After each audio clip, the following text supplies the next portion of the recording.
Jesus preached, strive to enter the narrow gate. And he told us that many are going to try to enter and will not enter and see Abraham and the prophets. And Jesus preached to endure to the end in Matthew 24:13. Jesus preached to count the cost all the way to the end to be his disciple in Luke 14.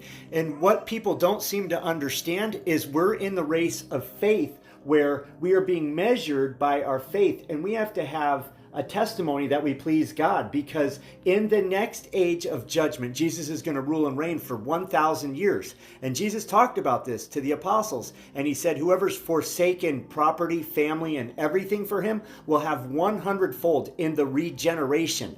That's going to be when Jesus rules and reigns for 1,000 years. And he talked about how if you keep his works to the end, you will rule over the nations in Revelation chapter 2. And we see in Revelation 20, to those who were beheaded for the witness of Jesus Christ, they will rule for 1,000 years. So preaching once saved, always saved, or pre-tribulation rapture is stealing faith from you.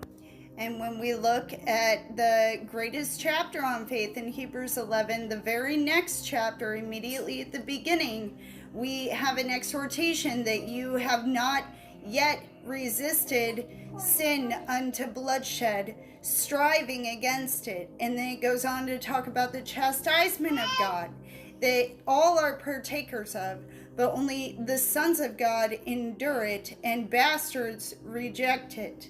And just like Jesus Christ said, every branch in him that bears fruit, the Father prunes so that it can bear more fruit. And like it says in Hebrews 12, no chastisement is joyous in the moment, but seems to be grievous. And afterward, it yields the peaceable fruit of righteousness. And in 1 Corinthians 15, Paul's talking about the resurrection.